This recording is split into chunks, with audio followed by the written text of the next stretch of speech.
Air defence system की बात कर लेते हैं और एयर पावर की बात कर लेते हैं। किसी भी मुल्क के लिए उसकी अगर सरहदों की सुरक्षा करना है तो ज़मीनी सेना से ज़्यादा उसकी नौसेना और वायुसेना दोनों की ताकत बहुत ज़्यादा अहम मानी जाती है। इस कॉन्फ्लिक्ट में ये जो परिस्थिति, क्योंकि इसे युद्ध तो नहीं कहा जा रहा है भारत की तरफ से, तो इस परिस्थिति में क्या इन्होंने अहम रोल निभाया और कितना इनकी तरफ से अहम काम किया गया, इसको समझना चाहूँगा।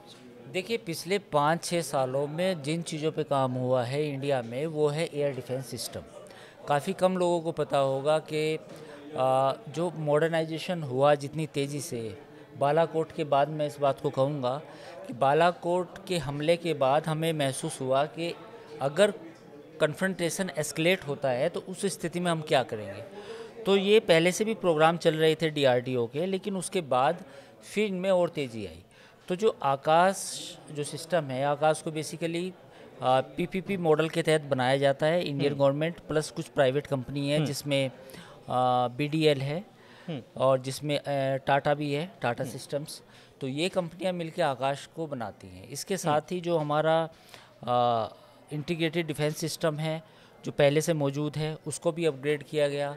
प्लस S-400 करीब 1.5 बिलियन उसकी एक कॉस्ट आती है, एक उसकी बैटरी की।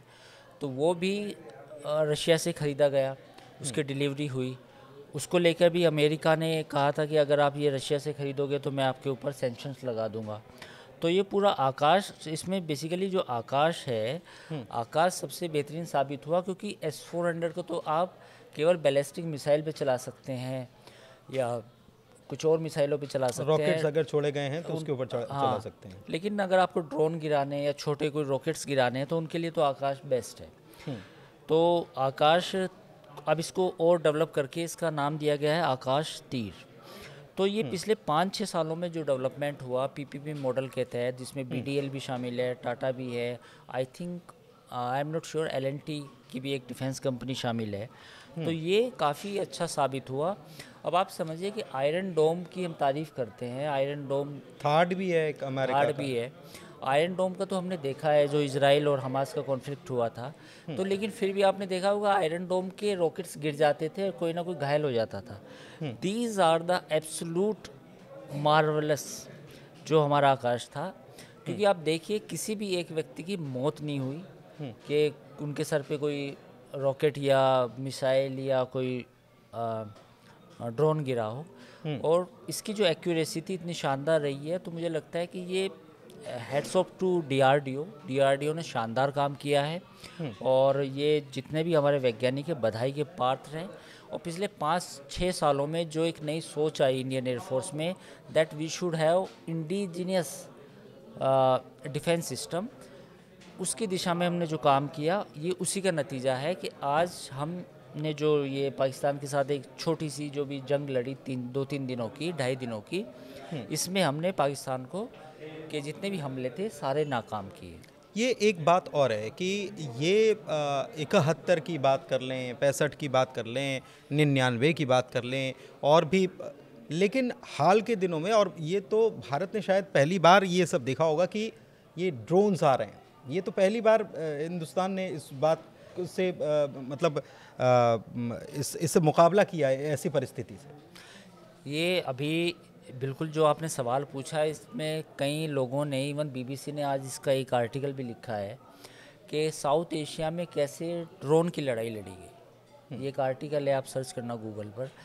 तो इस पर अब तबसरा हो रहा है, इस पर डिस्कशन हो रहा है कि कैसे 2 साउथ एशियन कंट्री जो न्यूक्लियर आर्म्ड भी हैं, वहाँ पर एक ऐसी ड्रोन की लड़ाई लड़ी गई जो काफ़ी अपने आप में हैरान कर देने वाली थी। और जिसमें जो इंडिया की जो परफॉर्मेंस थी वो शानदार थी। उसकी वजह क्या है?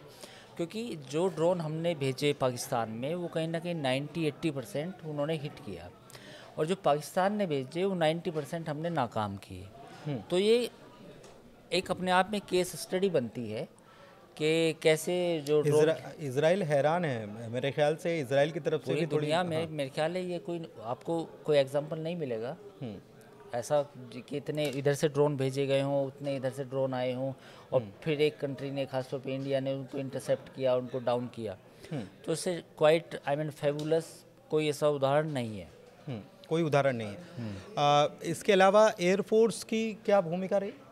देखिए, एयरफोर्स ने इस बार शानदार काम किया। उसकी एक वजह ये थी कि राफेल हमारे पास था, और पिछले कुछ दिनों में, यानी कि आप ये देखिए कि Su-30 जो रशियन एक फाइटर जेट है, उसको जिस तरीके से DRDO ने अपग्रेड किया, वो अपने आप में एक काबिल तारीफ़ है।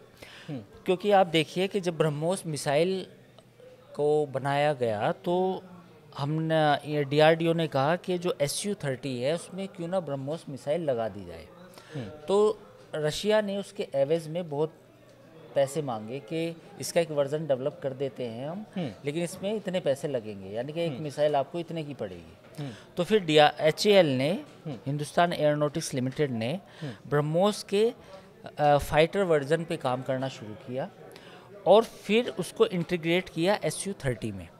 तो इस बार जो डेरा रहीम खान पर जो अटैक हुआ और ये भोलारी एयरबेस पे जो अटैक हुआ पाकिस्तान के, इसमें ब्रह्मोस का इस्तेमाल किया गया। और जो ब्रह्मोस की जो मिसाइल थी ये इंडिजीनियस थी, यानी कि जो इसका एविएशन वर्जन था जो सुखोई में लगाया गया, वो पूरी दुनिया में कहीं और नहीं है। तो ये एक देखिए, और अब आने वाले समय में जो ब्रह्मोस का नेवल वर्जन आ रहा है, अच्छा, हाँ, वो इससे भी ज़्यादा एक्यूरेट होगा, इससे भी ज़्यादा उसकी स्पीड होगी और वो उससे बेहतर होगा। 6 और 7 तार की दरमियान भी क्या ब्रह्मोस का इस्तेमाल हुआ था आतंकी ठिकानों? देखिए, मीडिया रिपोर्ट्स को ही कोट कर सकते हैं, हमारे पास कोई सरकारी आधिकारिक जानकारी नहीं है, बट इट इज़ सैड कि 6 और 7 तारीख को ब्रह्मोस का इस्तेमाल हुआ है। स्काल्प का भी होने की उम्मीद है, हैमर का भी यूज़ होने की उम्मीद है, but we are quite as पर मीडिया रिपोर्ट्स को कुछ वेरियस सोर्सेज ने जो कोट किया है कि ब्रह्मोस का इस्तेमाल भी किया गया है। और अगर आर्टिलरी की बात की जाए तो आर्टिलरी का क्या रोल इसमें रहा है? देखिए, आर्टिलरी में तो जो सीज़ फायर वायोलेशन हुआ LOC पे, उसी में जवाब दिया गया। तो हमारी आर्टिलरी तो पहले से भी तैनात थी। पाकिस्तान तो पिछले 10-15 दिन से मूव कर रहा था, बहुत सारे फ़ोटोज़ आ रहे थे सोशल मीडिया पर, तो आपको इंडिया में कोई ऐसे फ़ोटो दिखाई नहीं दिए होंगे या वीडियो नहीं आए होंगे कि अब ये यहाँ से आर्टिलरी की हमारी पूरी यूनिट जा रही है, यहाँ से जा रही है, ऐसा कोई फ़ोटो नहीं था। तो वो होवित्जर जो हमारी तोप है और बोफोर्स है ऑलरेडी इंस्टॉल्ड है वहाँ पे LOC के पास, तो उसका जवाब दिया गया। जो पाकिस्तान ने अगर उधर से कुछ आर्टिलरी फायर की तो उसका अपनी इंडियन एयरफोर्स, इंडियन आर्मी ने अच्छा खासा जवाब दिया है।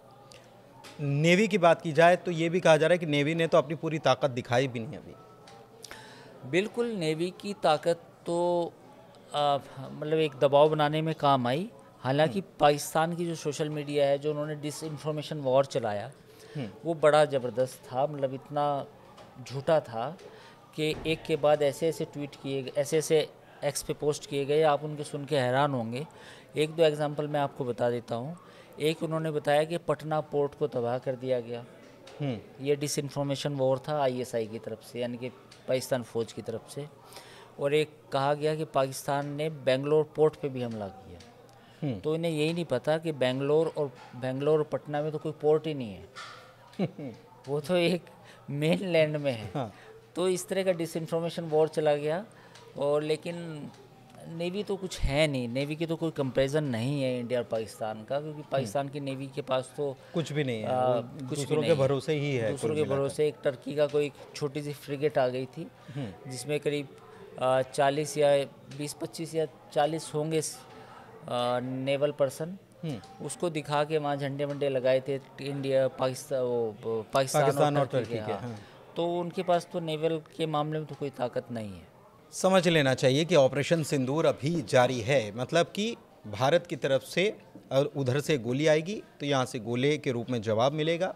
और बंदूकें लोड हैं बंदूकें, सब कुछ लोड है, केवल उसका एक ट्रिगर दबाने की ज़रूरत है। पाकिस्तान को ये समझ लेना चाहिए करते रहिए आप अपनी आवाम को कुछ भी समझाते रहिए, ठीक है, समझ रही है तो ठीक है, नहीं समझेगी और जिस दिन समझ गई तो उस दिन आपका क्या हाल होगा ये आप समझ रहे होंगे। लेकिन फिर भी लगे रहिए आप अपने काम में, हम भी अपना काम अंजाम देते रहेंगे। फ़िलहाल इस वीडियो में इतना ही। कैसा लगा वीडियो, जानकारी कैसी लगी, कमेंट करके ज़रूर बताइएगा। इजाज़त दीजिए, शुक्रिया, धन्यवाद।